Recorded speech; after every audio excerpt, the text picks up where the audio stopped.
I Heart Midwives is all about why midwifery matters. So if you're pregnant, looking to become pregnant, someone with a uterus, or even care about someone with a uterus, then these conversations are going to be relevant to your life. Hi, I'm Cheryl. I'm a practicing midwife, certified homeopath, educator, and health coach. I believe deeply in the midwifery model of care, where pregnant women and people are fully listened to, their providers get to know them beyond numbers on a chart, and where continuity of care is a normal part of pregnancy, birth, and postpartum. Join us for stories of the history of midwifery, modern midwifery, pregnancy, birth, postpartum, and midwife life hacks. Subscribe for new episodes and share why you love midwifery in the comments. Let's dive in. Today we have Kim with us. Kim, would you like to share a little bit more about yourself and introduce yourself to this video cast? Yeah. Oh my gosh. Thanks for having me. Hi, everyone. I'm Kim. I am the owner of Bella Haven, my perinatal care practice. So I am a sleep specialist for infants, toddlers, and adults, and also a birth and postpartum doula.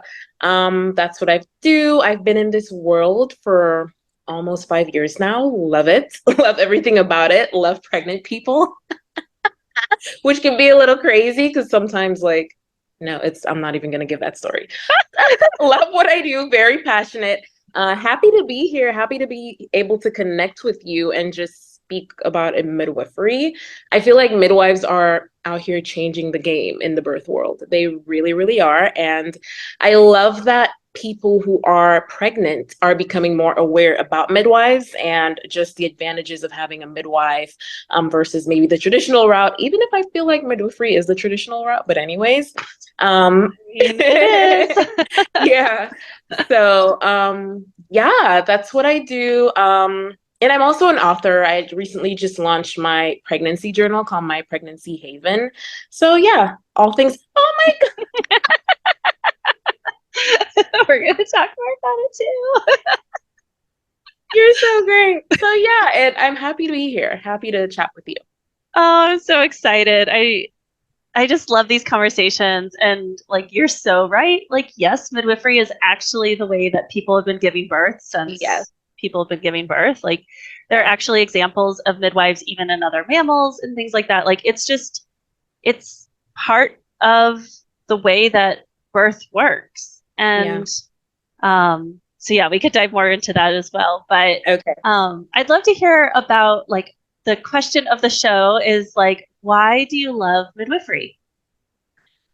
For me personally, I love midwifery because of the way that I've seen midwives care for their patients. It is like no other. It is literally like you are my patient, you are pregnant, I care for you. It is this genuine care. Like when I first, started doing births, and one of my clients, one of my first clients who had a midwife, when we went to the appointment together, like the midwife was like, "Yeah, bring on the doula." Like, I was like, "Oh, okay." Like this isn't weird at all, but yeah, like I was super excited and just seeing how she cared for her, seeing how, there was no rush at all.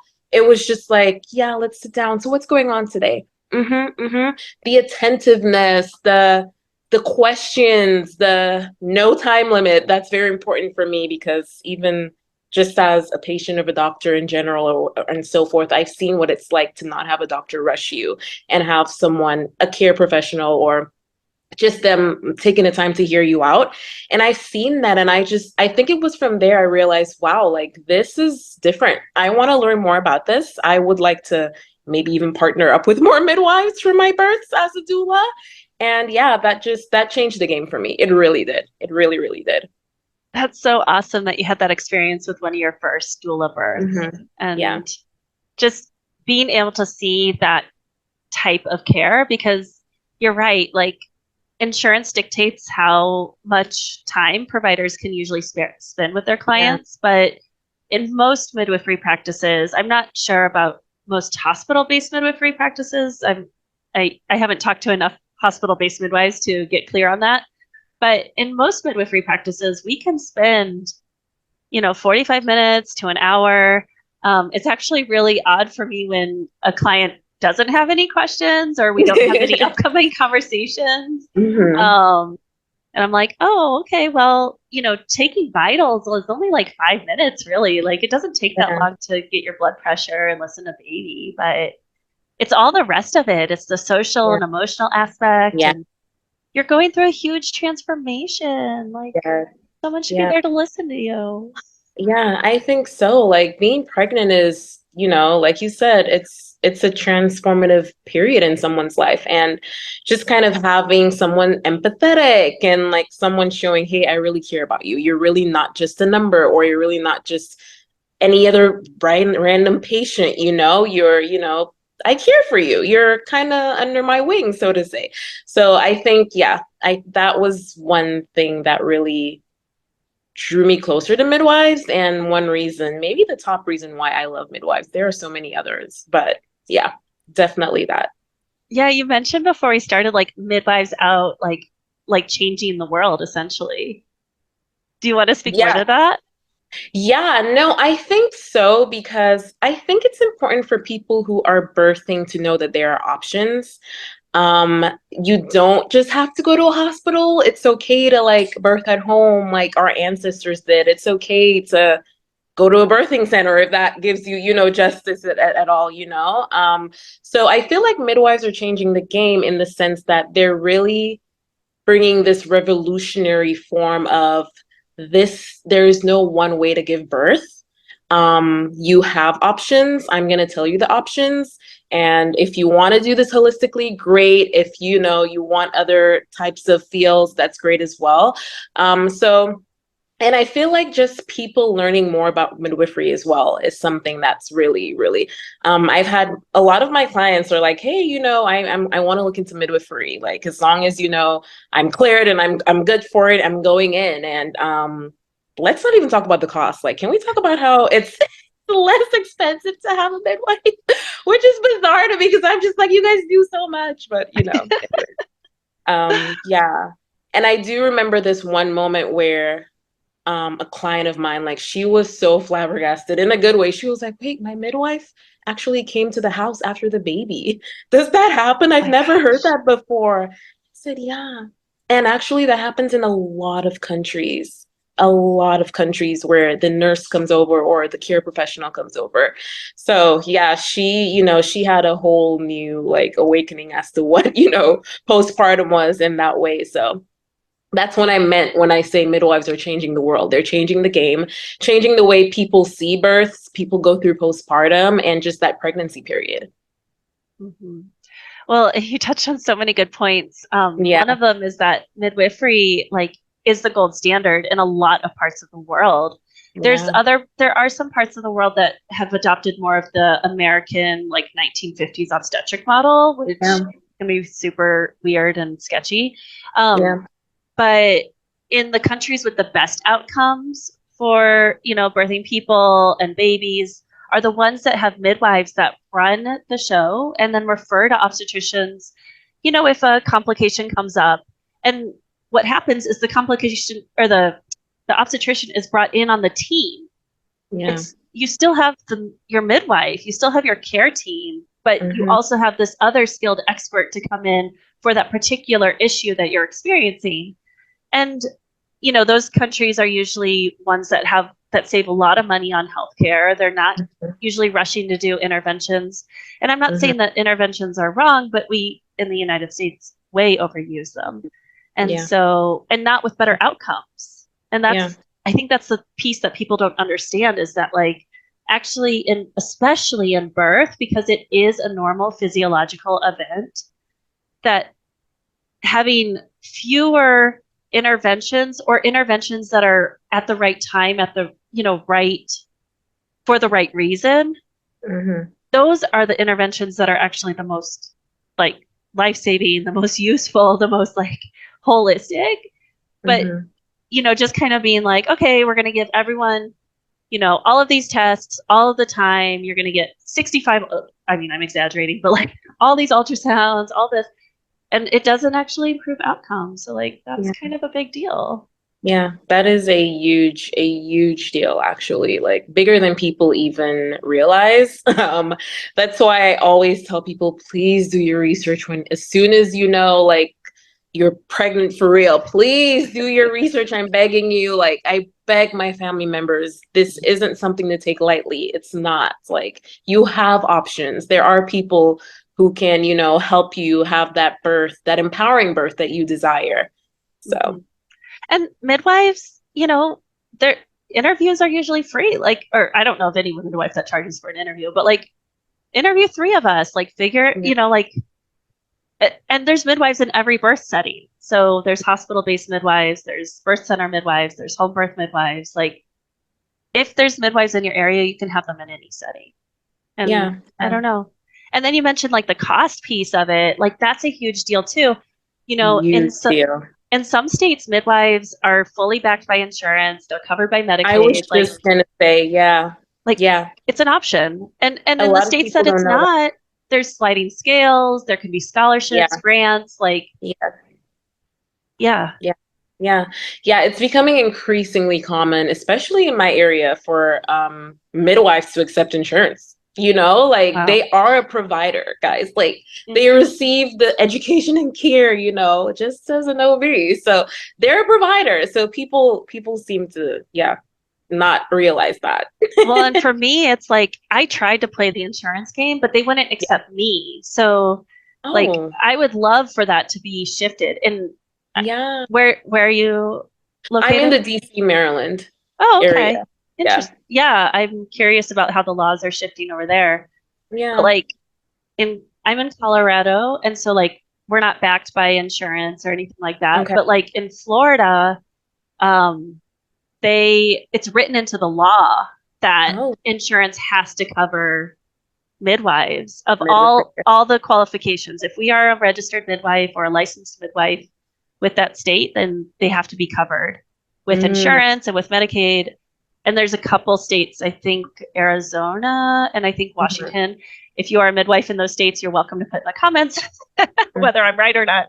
But like, it should be like across the board. Like, midwives I should agree. be the ones who are caring for pregnant people. Yeah. No, I agree. It should be across the board, 100%.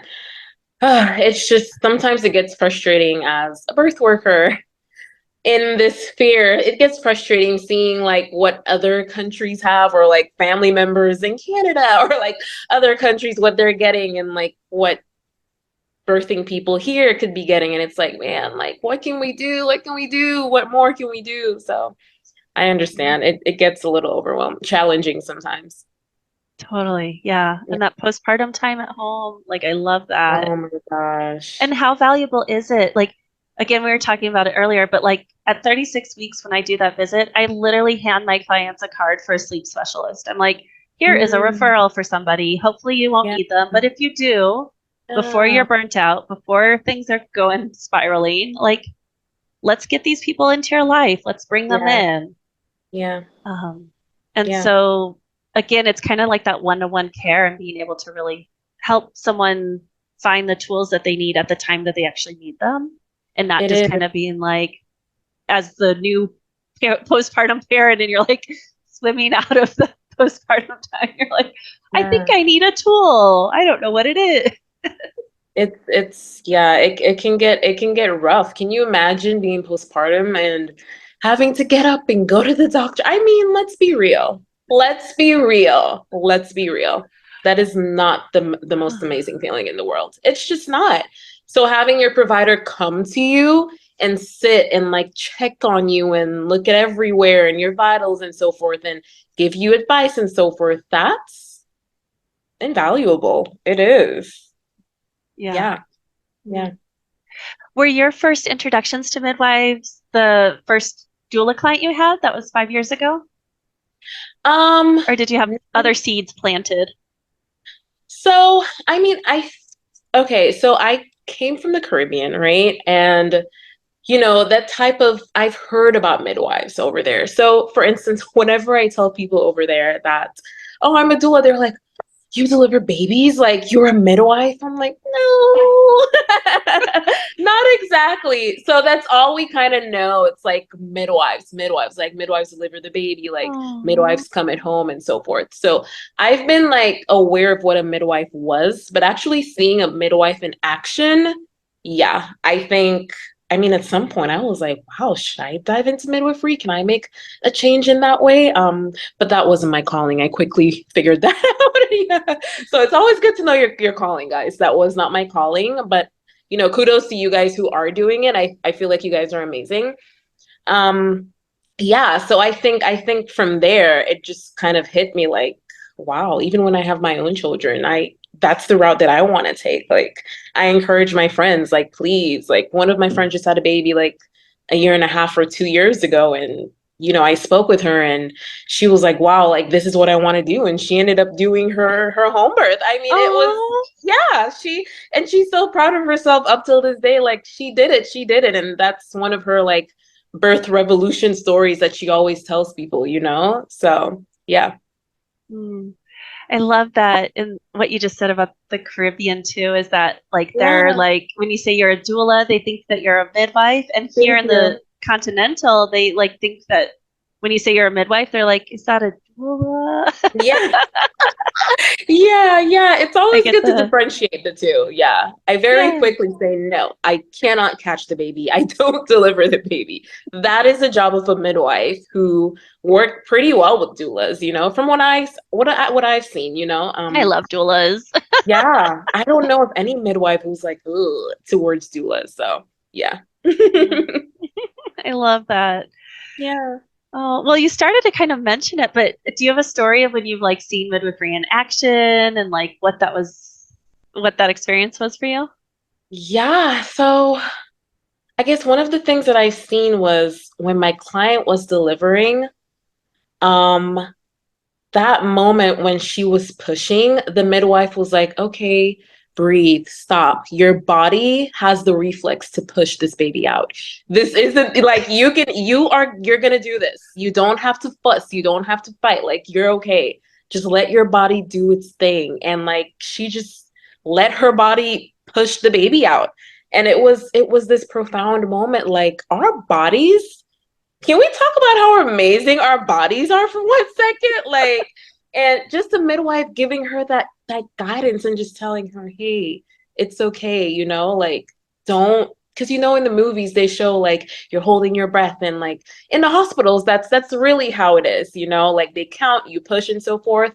But a lot of people don't know your body is made to push the baby out on its own, like we have that reflex. And I think that was one of the most memorable moments for me, just seeing her stopping, breathing, we're holding her hand, her partner speaking life into her, and the baby just coming out. And yeah, it was, oh my gosh, I could tear up just talking about it. So I could that's like that's feel definitely, it. I'm just like, yes, and I'm sure you know all about it. You've had those moments, oh my gosh, countless times. So yeah, that's one of those very memorable moments for me, just seeing the midwife literally just educating her, informing her, and just kind of speaking life into her in that way, and just telling her, your body can do this, it's okay, stop pushing, just let it do its thing. And her body just did its thing. It was wild in the moment, so wild. oh my goodness. I Yeah, love that story. yeah, It's true. Sometimes it there's some effort that's needed that's yeah, getting the baby in the right position or what have absolutely, you, absolutely. but once the body takes over, like don't add Yeah, to it. Just yeah, let the body do the work. yeah, And surrender yeah. to it, really. It's a huge Yes, surrender. that's literally how it was, and the baby just came out. I was like, holy schmoly, Mhm. And what is probably not any happening? tears, probably just like Yeah, so smooth. yeah. There was not a dry eye in the room. I mean, you would have to be a robot to not start bawling when you saw that. It was just the transition, and just how the midwife was sort of like yinging and yanging. There were two of them, and it was just this kind of like yin yang kind of moment, and like them with the mom. And you can tell they had like a special bond with the mom, which I've never seen in an a hospital setting, to be honest. Like, they had that type of special bond with the mom, where the mom was like, I trust you. I really, really trust you, and I'm gonna do this. It was, yeah. Very, very profound moment. Yeah, that's a huge piece about midwifery care is that building trust. And Yeah. I think people don't realize that you can build trust with your healthcare providers. Like it's just part of, I think it's part of the midwifery model, honestly, Yeah. is to build trust and rapport. And especially for a home birth, if something's going sideways and I need the mom to do something, or I need the birthing person to do something, and I need the partner to do something. Yeah. I always say I have a bossy midwife voice, Yeah. and she will come out if she needs to. But I also need them to trust me that like I'm Yeah. making the best choices that I can in the moment, Yeah. and if that means that we need to change our setting, if that means that I need to give medication, like Yeah. I just ask for a little bit of that like trust and grace and allowance to make that happen and to be able to, Yeah. trust that I'm doing my best for that person in the moment in time. Yeah. Yeah. And I just love how personalized the cure is. It's just so personalized, like, yeah, I just had to put that in there. It's not one of those one-stop shops. Okay, I'm coming in, like, oh, okay, I'll be back in like an hour. It's like it's so personal, and you can really tell that as midwives, you guys really put your heart and soul into it, like literally on a different emotional type of level, like, so yeah, Yeah. very Oh, heartwarming. Yeah, thank you for that. of course, of course. Do you have any like life hacks or like lessons that you've like gathered from your time as a birth worker that maybe specifically from midwifery that you've just brought into your life as like either the way that you serve people or the way that you live? I want to say, yeah, everyone deserves grace. I Mm. think that's what I took out of, or I'm taking, I will say, I'm still a birth worker, out of what I do. But especially after, doing like home births and just births in general, but like give everyone deserves grace. Everyone deserves grace, no matter who your client is, or you just never know what people are going through. And serving with grace makes a huge difference. Serving with your whole self and not just serving for, oh, you're going to pay me anyway, or, oh, I can't wait to get rid of you. Serving with your whole self with grace makes a huge difference and impact on someone's life. So I try to take that with me even when I do sleep consulting with clients and so forth, even if it's not very intimate or in some type of way as birth, but just making sure that you serve with grace. You just kind of hold people close because you just never know. Oh my goodness, that's so beautiful. Thank you. Yeah, life. Totally. If we all had a Yeah, little bit more grace for each other, like yeah, how impactful could that be? And just even our just daily interactions at the gas station, at the store, like I don't know. It's just yeah, grace is such a beautiful offering that yes. we can give to each Agreed. other. Agreed. I want to dive a little bit into this journal that you wrote. So, my pregnancy haven, and um, I'd love to hear about like what inspired you to put this journal together. So I've been working on this journal, first of all, for like a year. I know. And I'm a perfectionist. So it's one of those things where like it went through like a million rounds of editing, like me second guessing myself, me saying remove ad. And it's just all of those things. But I guess what really inspired me was me writing this was a cumulative, like, things that I gathered from all of my clients, like saying, man, I wish I had this, or wow, it would have been nice to have this in all in one place, or, and so forth. As doulas, we do give them resources, but my journal is such of a guide, like an informative guide where they get to like talk back to themselves or talk to their baby, kind of envision their baby and so forth.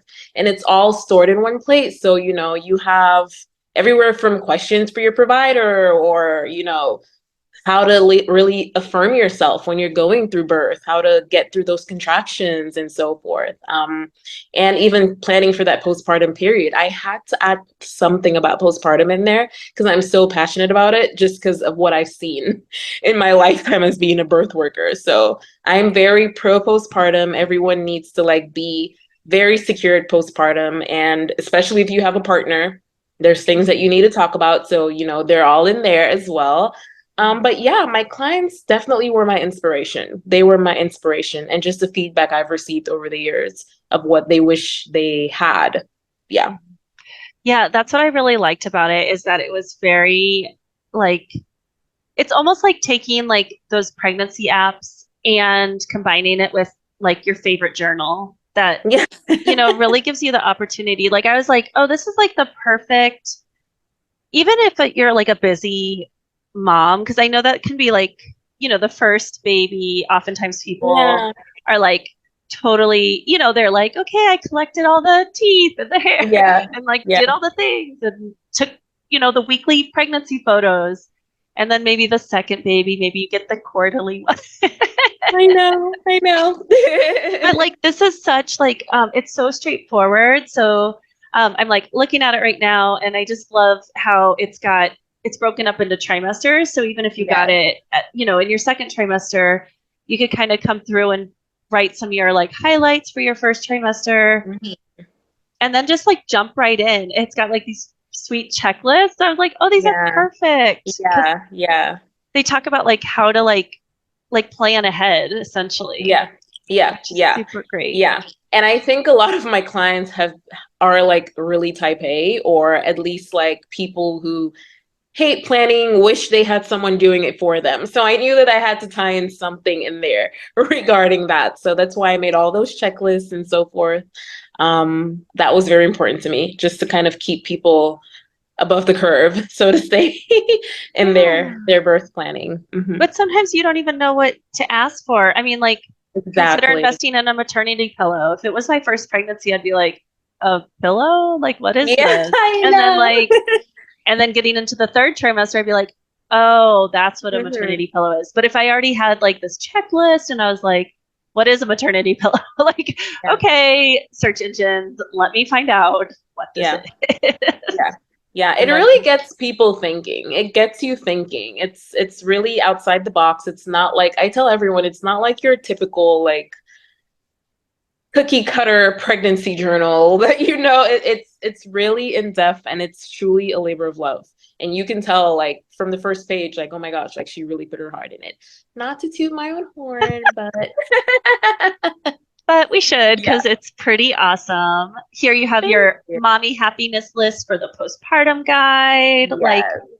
Like so important, this kind of planning. And even as a midwife who like kind of like helps people plan ahead and talk about these things, this is such a valuable resource because people sort of need a place to like write down their thoughts. I've had clients, they're like, okay, let me get my planner out and create my to-do list and create this, and then, oh, do I remember the questions I wanted to ask? But like all of it can be stored right here, and you're like, your week 15, and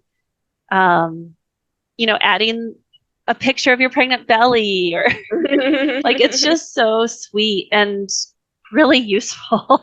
Yeah. It's actually one of those journals you're actually going to use. Right. It forces you to use it because you're like, oh, darn, like even if it's like your fifth kid, it's, it's very, it's useful for all walks of pregnancies in life.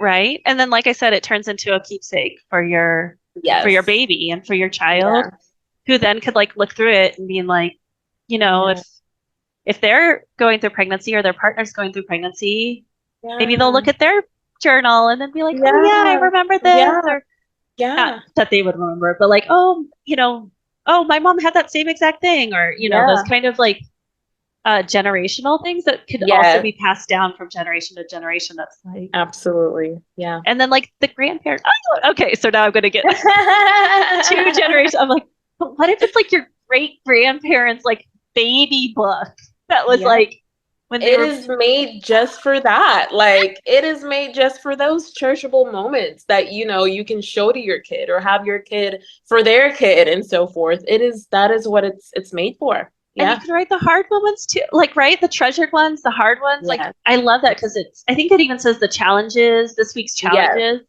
Like, that's so valuable and important Very. too. Um, big things happen in the world, big things happen in your community, big things happen in your life. And like all of these opportunities are like lost in time sometimes. And so Yeah. like having the opportunity to just like jot that down and just kind of be Yeah. like, yeah, I'm 31 weeks pregnant and my body's feeling this way and I've had these challenges this week and I just Mhm. want to keep that somewhere. Yeah. And then your Yeah. And great it's helpful. grandkiddo's looking at it and they're like, oh my God. Exactly. Yeah, and it's helpful, if you want to like write it down and like bring it to your doctor's appointment. It's like, oh yeah, so like last week this is how I felt, at 31 and so forth, because not all the time we remember things. So Yeah, yeah. and I love Mhm. that as a provider. I mean, again, Yeah. I'm not dictated by insurance where I can only spend, X amount of time, but especially when you only have 15 minutes with your provider or 10 or 5. Exactly. If you have this written Exactly. down and you come in and be like, okay, these are the things that I had that I wanted to talk about, Exactly. because I'm sure all the people listening have been to prenatal appointments, but if you haven't, it's you wait for a really long time usually. You get your vitals done by maybe one, maybe two different people. Sometimes you change clothes, not Yeah. always, but sometimes you do. So you're like already in like a cold, sterile environment. You've been kind of interacting with several different people. You've been waiting a Yeah. long time. By the time you actually see your doctor, like maybe you still remember what you wanted to talk Exactly. about, but like So much you've also goes been on. frazzled a little bit. Yeah. Like, Yeah. you know, and they don't mean to do it that way. It's just their way of doing like kind of quantity, which Hmm. sounds horrible, but like whatever. Oh no. It's just, but this, Yeah. so Yeah, I honestly, as a midwife, love that you love it. Your opinion means everything to me. Your feedback means everything. So thank you. I appreciate the support. I really, really do. and definitely we're going to put the link in the comments so people can get Yeah, their pregnancy journal. It's available on Amazon. Make sure to yeah, get one for your baby shower gifts. It's a yeah. great opportunity to connect with people, write a review, have more people see it and share it.